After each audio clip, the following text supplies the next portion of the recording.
what's the one piece of career advice you'd wish someone had given you when you were first starting out? I think the one piece for me would be your career doesn't go in a straight line. I think everyone always thinks that once you start working, everything is rosy and dandy, but it honestly doesn't work like that. Your career is full of ups and downs. And I think that's the most imperative thing to realize, that like life, your career can go, you can have some really good weeks, some really good years, some really bad years. And the biggest part is every time you go through those sort of troughs, is learning. Like in life, where you always say, I'm learning off the bad things, your career is no different. Actually, no career goes in a straight line. So I think that was my biggest learning. I think in your 20s, you don't see it as much because you're...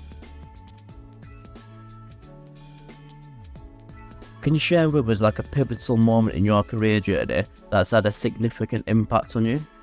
Yeah, absolutely. So I came to London for a placement year right at the beginning of my career during university.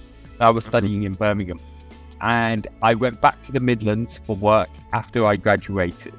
But about 8 years ago, I made the decision to actually come back to London, which most people in their late 20s probably don't do. You normally do it either early, or you may decide that when you've got a family somewhere down the line, you're going to make that move. But I decided quite late into my career. I had I've got all my friends back home and etc. But the move to London was one of the best things I did.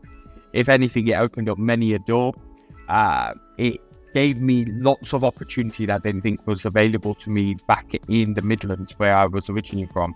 And actually, London's been pivotal to my career, because even being based here has opened up opportunities for global trade. So I now run 2 of my own businesses, but my clients are all over the globe, whether that's Dubai, whether that's in the US, whether that's in Southeast Asia, so some in China and some in Japan.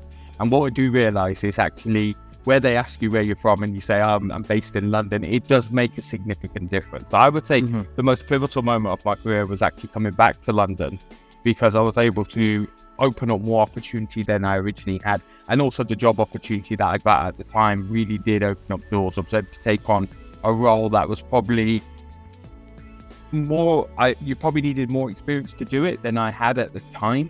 But I think if it wasn't for that opportunity and me taking it by the horns, it actually enabled me to then take on further roles as CMO, take on further roles as directors of marketing, pretty much join the C-suite.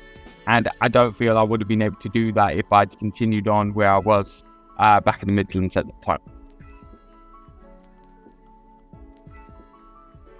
How do you approach challenges and setbacks in your professional life? And what's your kind of go-to strategy for overcoming these? Yeah, absolutely. I think, as I said, your career is full of ups and downs. And I think the last year I've set up a new business, and actually it's probably been the most challenging business that I've set up in the last few years, really, because this has been something completely for myself. So I set up a digital agency, and the very early troughs of the digital agency are, you've got to build your presence, you've got to manage your budget, but at the same time, you've got to be in a position whereby you may not accumulate clients so early. You've got to really build your reputation. And so for me, I think the biggest challenge was, could I do the down month? Yes, I could. But could I be in a position whereby I was able to manage those budgets effectively so that I don't put the business at risk, or at the same time put the team that we actually brought in at risk as well? And I think the biggest challenge for me is always keeping a calm head. I think amongst all the noise, leadership at the top needs to be very calm, it needs to be calculated, and you need to be able to think. And I think the biggest change that I've had is, in my 20s, I was a lot more aggressive in my approach, is probably the nice way of saying it, in how I manage things. I think coming into my 30s, I'm a lot more calmer. I actually digest information. I take my time before I answer it. If I don't know the answer, we won't take it on. And actually, we've been really fortunate, because in the position that we found ourselves in, really actually, in the digital agency market, most people will advertise and they'll push for advertising more than anything else. We actually haven't done that.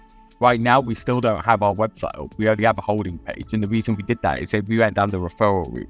One of our clients have come from people that know us in the market, and that makes a huge difference. So the biggest challenge, I would say, is keeping calm in that situation. And I think the biggest solution is to keep calm in a challenging situation. I also think when you're actually, as I said, launching a business like I've done, I think the biggest part is hiring the right people. And I like to surround myself with people that are brighter than me. And I do that on purpose. I don't do that because I've got an ego. Absolutely not. I do that because I know that for them, if I hire brighter minds than me, actually collectively we're stronger. And for me, it's about the collective nature. No business works on its own. Everyone can tell you. There's always someone that's the outlandish one that talks about the business and is there at the forefront of the camera. It's the people that are behind the business that really make it tick. My business partner is a 55-year-old man from the US. The reason I surround myself with somebody of that experience is because he comes from a life of corporate experience. Actually, he's gone through more peaks and troughs than I ever have. So in some cases, sometimes I'll be like, oh, let's do it like this. And he's like, hold a minute. In my career, I've seen this. This is how we should deal with the situation. And you need that. You need somebody that you can bat ideas off. You need good people around you that you trust. And I think those challenges, as I said, they don't come easy. There's some people that you feel you can trust in your career and you can't. And that's a challenge in itself. But I feel like you have to let go of that little tiny bit before you get to a position of actually building up those relationships. And in my 30s, for sure, I've definitely let go a lot more and a lot more calm in saying, you know what, I'm going to give the responsibility to somebody else. Why? Because I've built up the trust.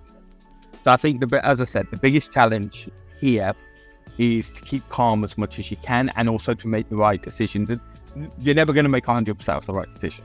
But if you get them right 85, 90% of the time, you're winning. And that's why I aim